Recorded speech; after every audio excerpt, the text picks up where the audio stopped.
This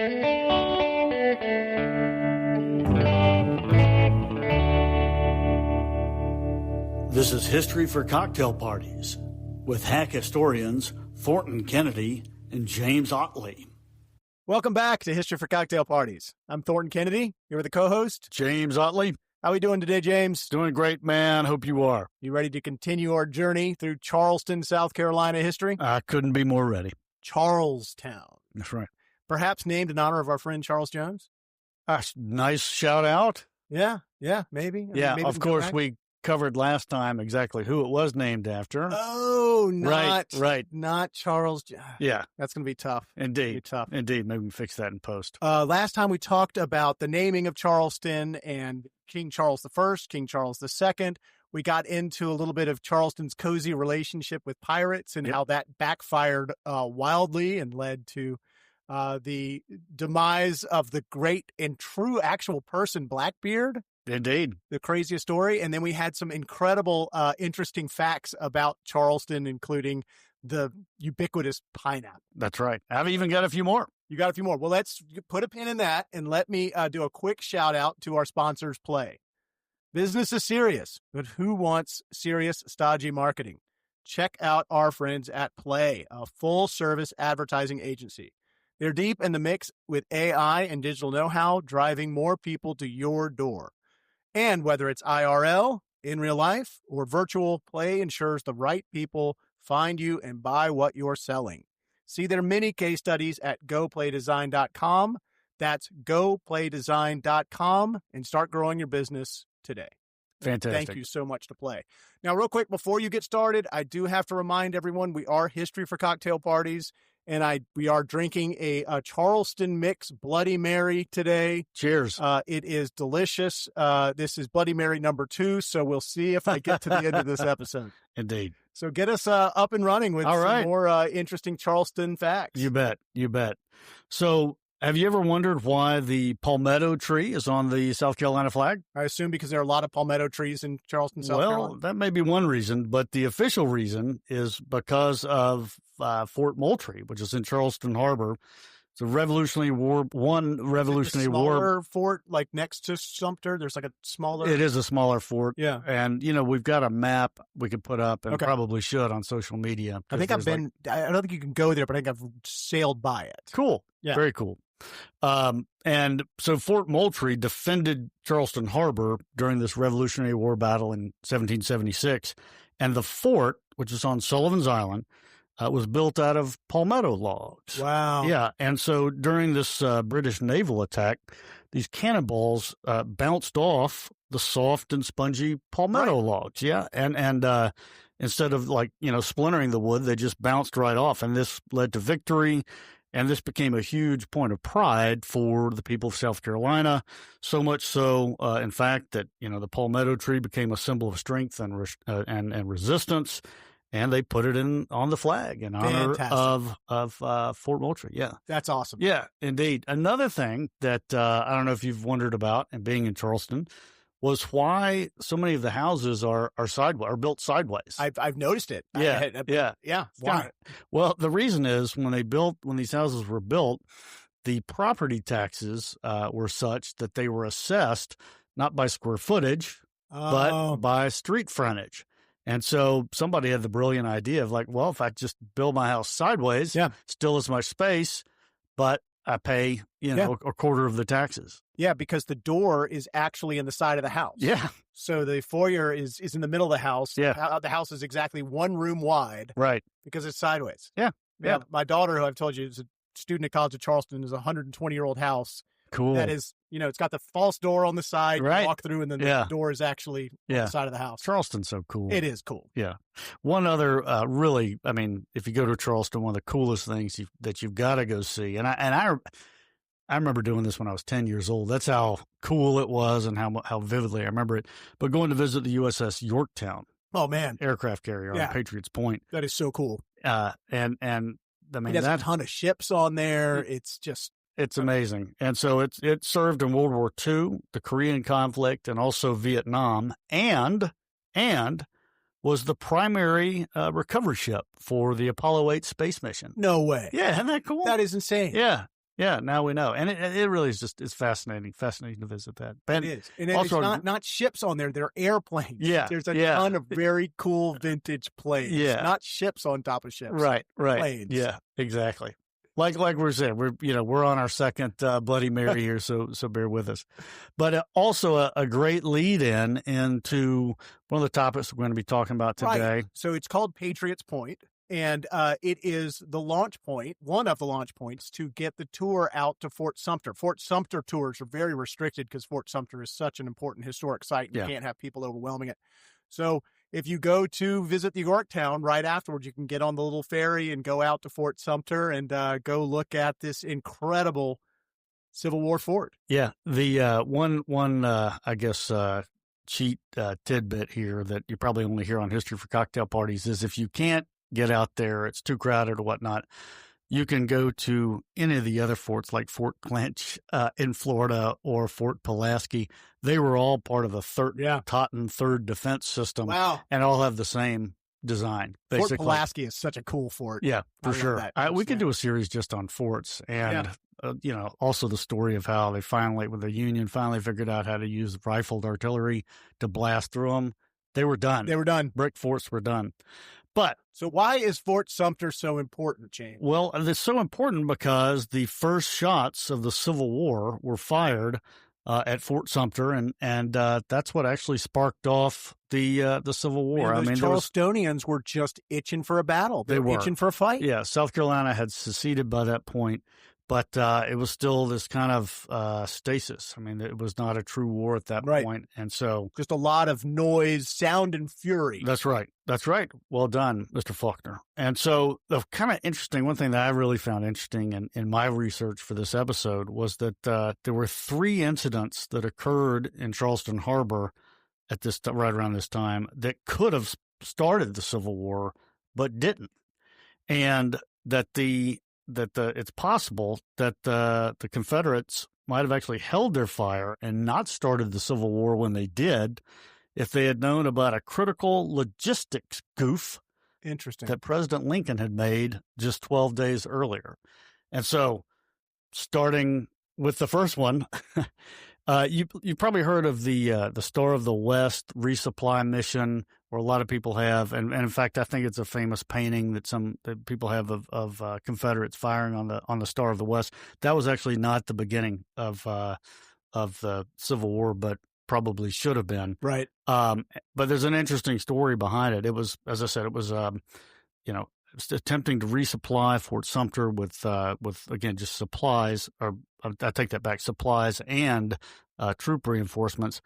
And when South Carolina seceded from the Union, and it was December 20th, 1860, this Union Fort Sumter was right out there in the middle of Charleston Harbor. It was like you mentioned, Thorn and the Confederate side. Yeah. Both strategically because it commanded the harbor. Right. And it was a symbol of federal control. It had the American flag flying over. Absolutely. Just a constant reminder that, here's this American force basically controlling your harbor. And so sending reinforcements and supplies to the fort had the potential, very real potential, of starting the Civil War. Or sparking it off. And so President Buchanan, this was before Lincoln, realizes they're in trouble, or thinks they are, and he decides to send supplies and reinforcements, troops, to the fort. And this was right around December 28th or so, 1860. And this was so controversial because sending reinforcements, as I said, and supplies, this was going to be the start, or people thought it could be the start of the Civil War. In fact, one cabinet member resigned because he's like, I'm not, I do not want any part. Antagonize. Right. And that's how big a deal it was to send, troops and reinforcements and supplies.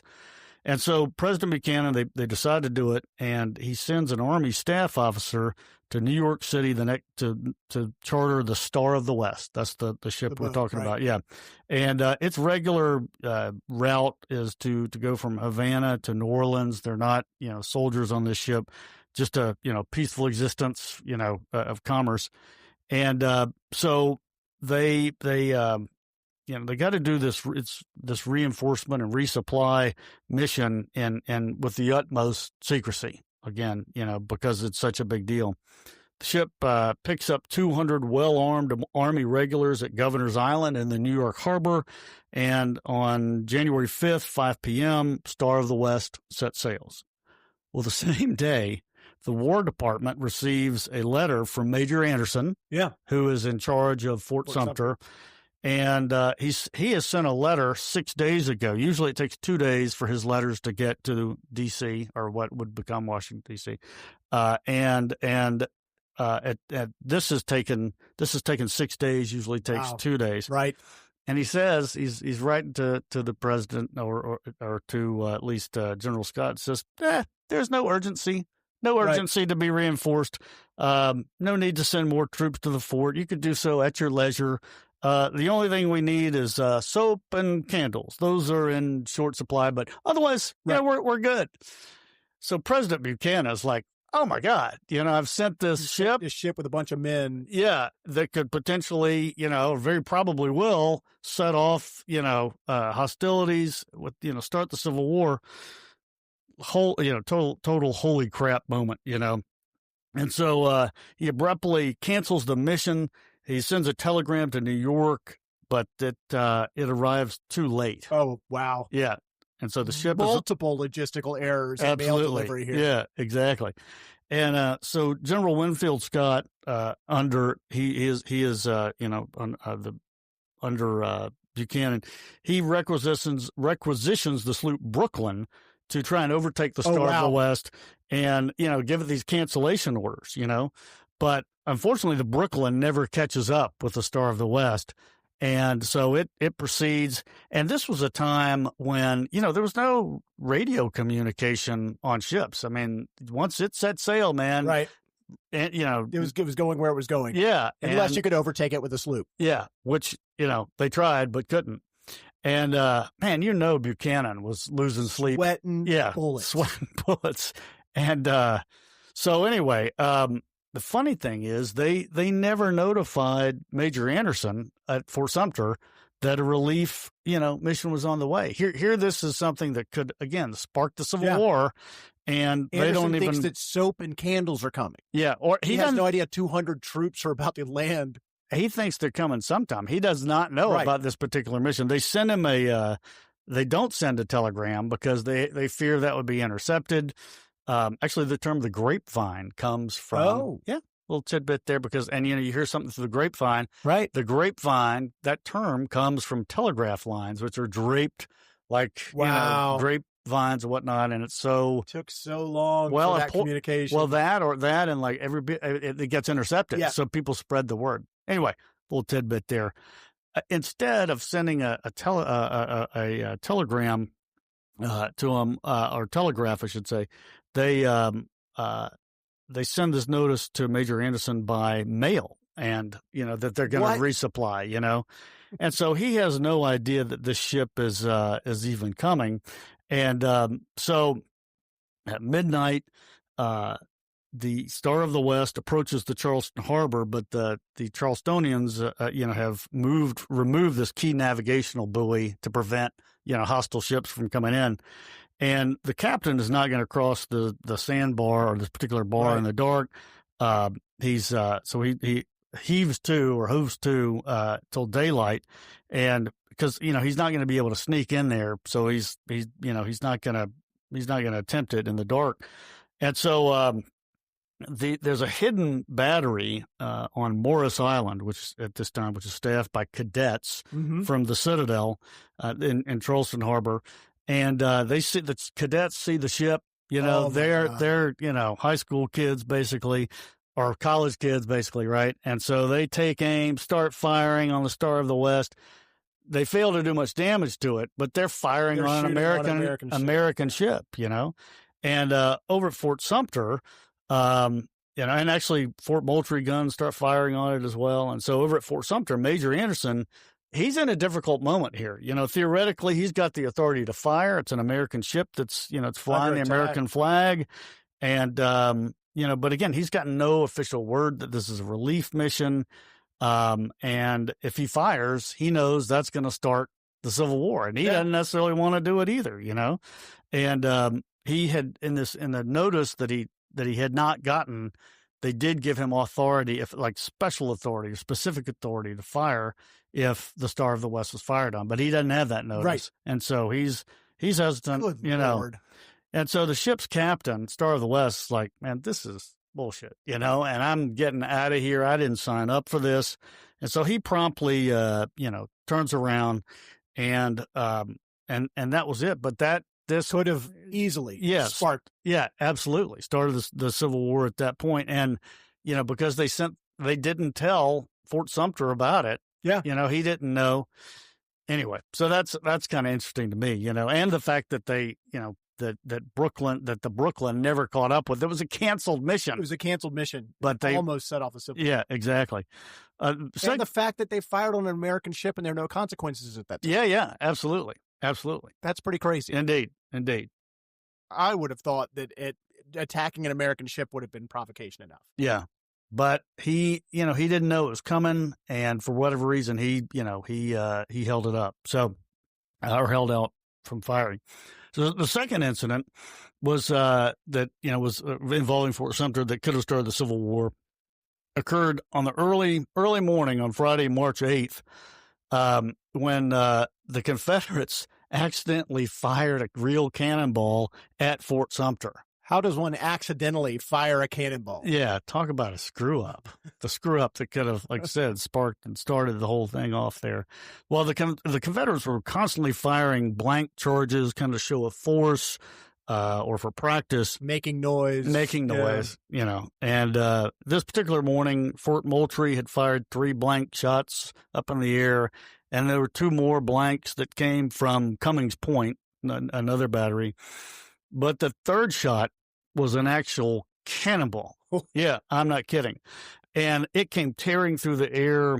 It struck the water about 30 yards in front of Fort Sumter, ricocheted twice, slammed into the foundation of Sumter's wharf. I mean, it was a real strike. Wow. And dug in 4 inches. I mean, masonry was flying. It was a big explosion, a big deal. So Fort Sumter, man, they sound the alarm.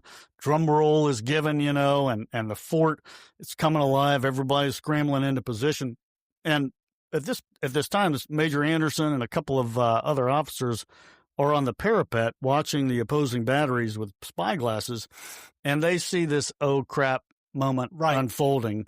Apparently the Confederates manning those guns were like totally having like just, oh crap, what have we done? They were more terrified or astonished than the men at Sumter. And so they start scattering. They're fleeing like rats, trying to get as far away from their cannons, as possible. And, they basically just fired the shot that could have started the Civil War. Accidentally. Yes, exactly. And I'm sure that there were a number of Confederate uniforms that needed to be laundered that night. Good Lord. Yeah, for sure. And so Anderson, he sees that, he sees it was an accident. He again withholds his fire. He didn't have to. I mean, he could have fired right back. And Major Robert Anderson, just cool as a cucumber in the middle of all hell breaking loose. Cool hand Luke. And it's got to be a funny scene to him watching these Confederates just fleeing, realizing what they've done. And so the Confederates they send a boat over to Fort Sumter under a white flag and apologize. Really? Kind of, hey, sorry about that. We didn't mean to. I didn't mean to. Didn't mean to. Sorry. Private Ottley over there. Oh, no, it wouldn't have been me, But we're very much obliged for your forbearance, Thank you. And but I mean, can you imagine if you were the cadet or the idiot, I should say, that fired this live round at Fort Sumter? I mean, you could have been the reason that the Civil War started when it did, and even though this cannonball didn't do any, I mean, it did some damage.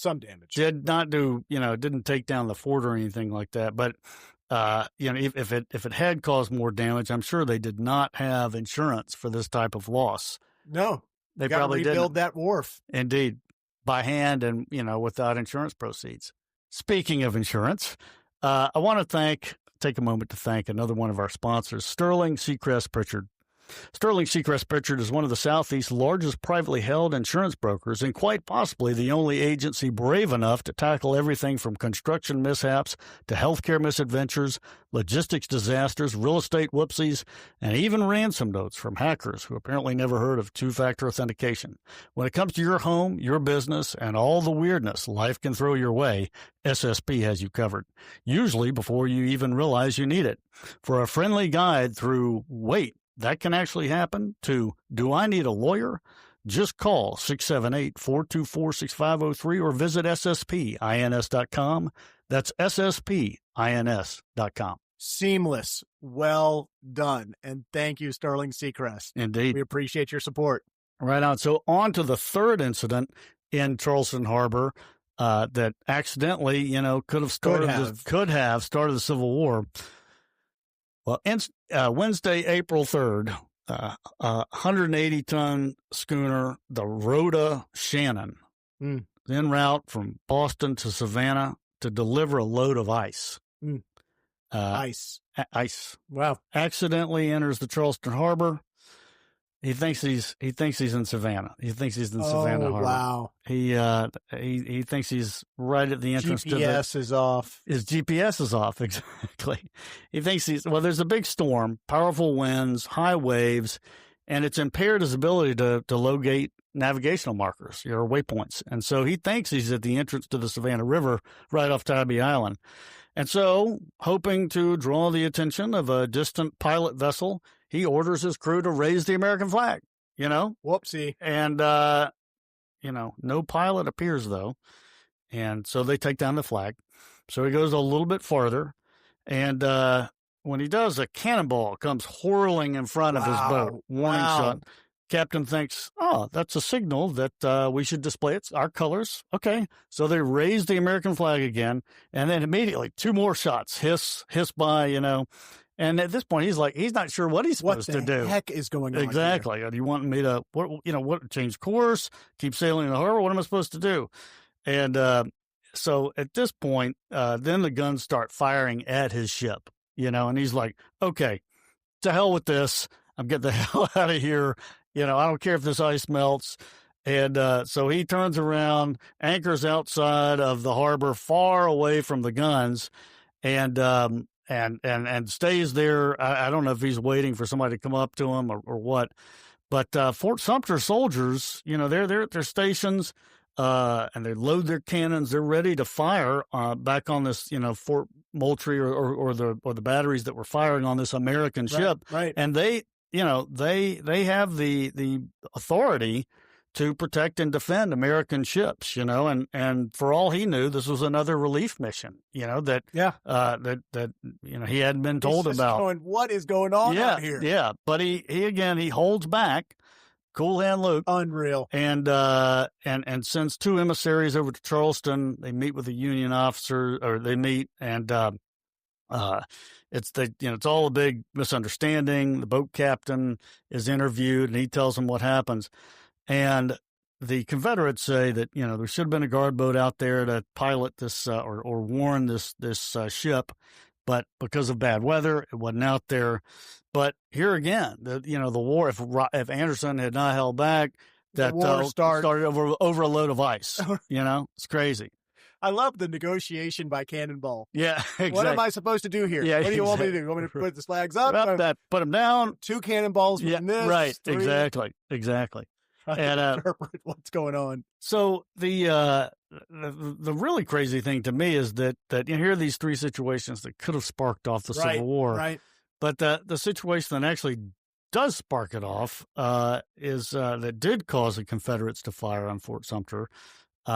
And there's no P in Fort Sumter, by the way. No, it's easy to accidentally say Sumter, but there's no P. Lincoln apparently always misspelled it too. But I do wonder if the Confederates had known one key piece of information, and that is Lincoln's logistics goof that I'm going to tell you about, would they have held fire? Maybe. I don't know. Maybe. Who can say? But so Lincoln's in office now.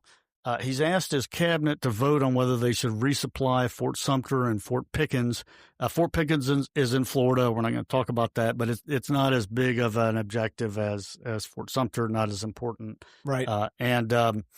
They had originally, the cabinet, Lincoln's new cabinet, had originally voted no, just emphatically, because there were a lot of, there's still at this point, Lincoln's early in his administration, there's still some hope that maybe these crazy Southerners or Confederates will, just come back into the Union, apologize, and will, say, hey, we were wrong.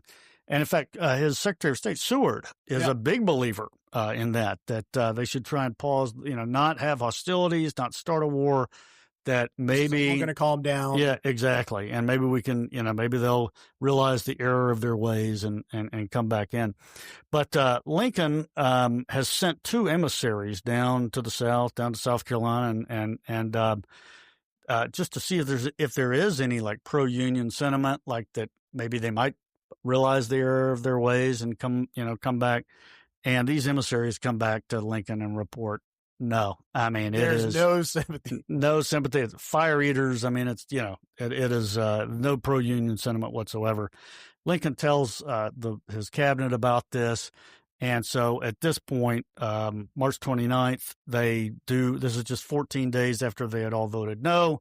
They vote yes. Let's go ahead and let's go ahead and resupply Fort Sumter and Fort Pickens. And so Lincoln authorizes both expeditions. But the commanders of both these expeditions hinged their success on the use of the same powerful ship, the Powhatan. Right. It's a warship. Each of them needed that ship in order to complete the mission, and so they both want the ship. They both are expecting it.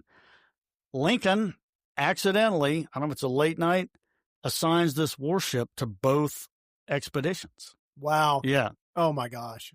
So April 5th, there's this panic telegram that comes in from New York that is advising Lincoln that he's assigned the same ship to 2 expeditions. And Lincoln, he's like, oh, crap, Lincoln tells the Secretary of State Seward that the Powhatan must accompany the Fort Sumter expedition. Right.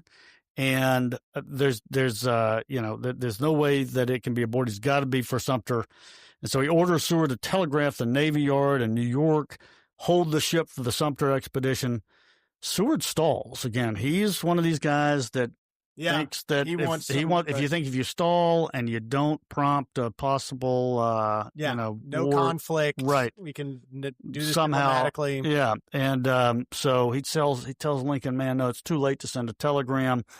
Lincoln insists he sends the telegram, and so Seward might have dragged his feet even then, but this telegram does not reach New York until the next afternoon. And at this point, the Powhatan's already left. Oh my gosh! As part of the Fort Pickens expedition, and so the Navy Yard dispatches a faster steamer to catch the Powhatan, kind of like Star of the West. Let's try and catch the boat. You got to fix this. Get them to turn it back. Yep. The steamer in this case actually catches the Powhatan, but the captain ignores the order. He's like, look, my orders are from, he's like, no way. My orders are from Lincoln himself, signed by the president. And these new orders are from Seward, and I'm not turning around. So at this point, Gustavus Fox fires the first shot. Well, no, he doesn't fire the first shot. He's commander of the Sumter expedition. And so he somehow is unaware that he doesn't have the Powhatan. Okay. So he's on his way. He's on his way there to, resupply. And so it's kind of ingenious. Lincoln has said, we are going to send supplies, humanitarian effort. But if you do not let us deliver these supplies, we've also, got soldiers, and we'll do it by force if we need to. But we want it. They don't want to be seen as the aggressor. Right. And so, as I said, Gustavus Fox is the commander of the Sumter expedition. He's unaware that the ship is missing and that it's actually on its way to Florida. And so Lincoln, at this point, sends a message to Charleston officials that gets delivered to Governor Pickens, who's the governor of South Carolina, that he intends to resupply Sumter. Like I said, it's either he's going to do it peacefully or if he needs to, by force. But he wants to do it peacefully. And so the first vessel that departs for the Fort Sumter mission is a tugboat or a tug called the Uncle Ben. The Uncle Ben. Uncle Ben leaves New York in the evening of April 8th, and Fox, again the commander, embarks aboard the Baltic. But both already there's a problem. There's a full Atlantic gale. Oh my God! Yeah, so bad seas, and so the ships that are on this mission, they all got scattered. The Uncle Ben seeks shelter in Wilmington. Another ship, the Yankee, is blown past Charleston and finally takes cover in Savannah. I mean, nothing's going right. The tug, Freeburn, the captain, decides not even to leave New York. He's like, I'm not even getting into this. Unbelievable. Yeah. And again, there's no radios, so, Captain Fox is not aware of any of this. Completely on his own. Yeah. And he's aboard the Baltic. It arrives in outside of Charleston, about 10 miles outside of Charleston, 3 a.m. on Friday, April 12th. There's, again, punishing surf, high winds. He sails, towards the harbor to get over the sandbar, the bar, but he's looking for the Powhatan. Obviously, it's nowhere to be seen. He can't find any of the ships because they've been blown off course or didn't leave or taken shelter. Wow. In fact, the Harriet Lane, another one of the ships, encountered a near mutiny. The ship was ordinarily assigned to the Treasury Department, and they're these sailors, their duties were to collect taxes, not be involved in a possible mission that's going to spark the Civil War. And so the captain opens his sealed orders and realizes that they're on the way to Fort Sumter to resupply. Oh my gosh! Crew mutinies. He's able to put it down, but he threatens, "I'm going to kill half of you if you don't get back in line." So it's late. Not to mention, obviously. So this mission is pretty much compromised in terms of, the only thing, it's got supplies. And it does have troop reinforcements if needed. If needed. And the only thing it can do is at this point, because it's only got, it doesn't have the, Powhatan, is, the only thing it can do is be a peaceful resupply mission. That's phase one. Phase two is not even a possibility because these other ships, especially the Powhatan, are nowhere to be seen. And the Powhatan, again, is on its way to Florida because Lincoln's assigned it to two different missions. Oh my God. And it wouldn't turn around. And so he attempts the peaceful mission, but to resupply, but he sees the war actually has already started. The Confederates already fired, so he turns around. But That's crazy. So the truth on the ground or on the sea was that all they could do was a peaceful resupply mission. They did not have the capability to do anything other than that. So just food and supplies, no soldiers, no fighting, and the reason that's important is because the Confederates, they are meeting, the Confederate government is meeting in Montgomery, Alabama at this time, which is where the provisional capital was at that time. And Jefferson Davis is asking the cabinet, what they should do, and so they're they know that there's a naval expedition of indeterminate character on its way to Charleston. But, the expedition has appealed to Southern chivalry, and a sense of honor that, no true gentleman would or could oppose just a humanitarian. And so some cabinet members are, arguing that position. Same time, the provisions are going to prolong this thorn in the side of the Confederates by allowing the fort to stay in Charleston Harbor longer. And, another cabinet member said, look, there's no guarantee that, Lincoln was just intending to deliver supplies and food.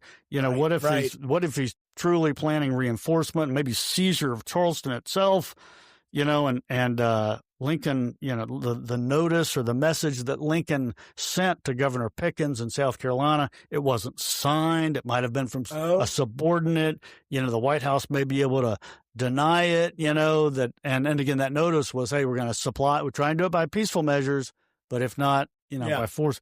And so, that might not be real. We don't trust. And so the cabinet, they have this debate and they're conflicted.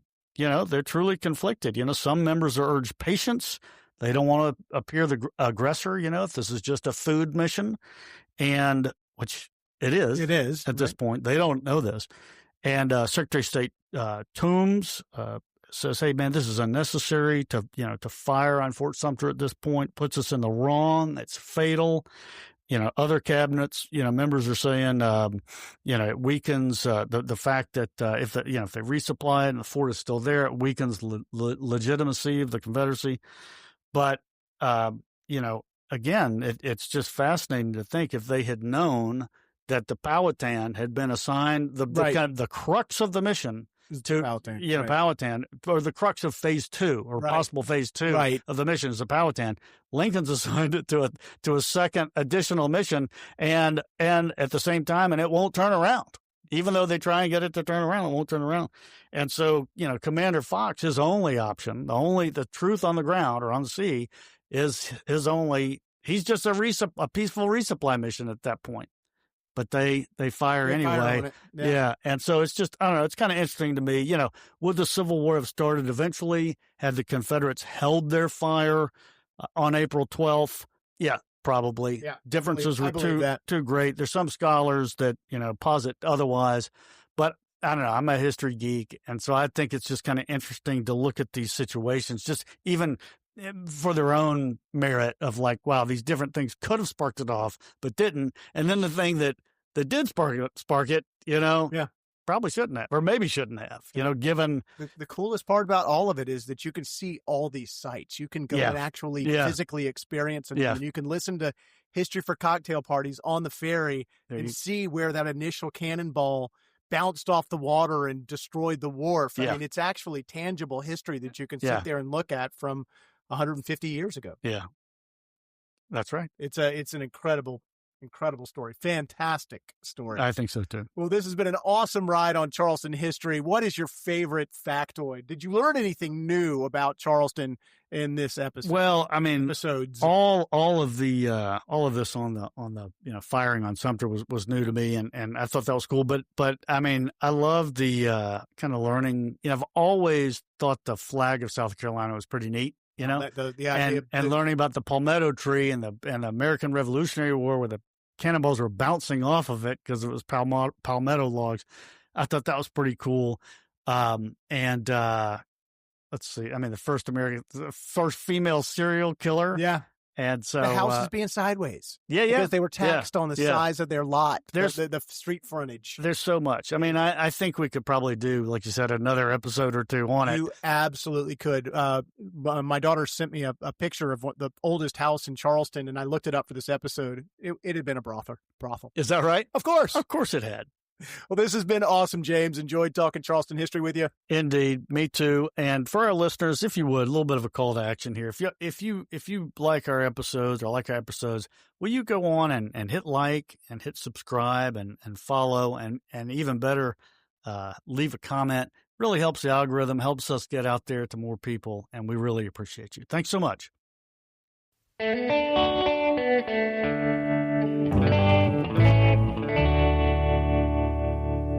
This is History for Cocktail Parties with hack historians Thornton Kennedy and James Ottley.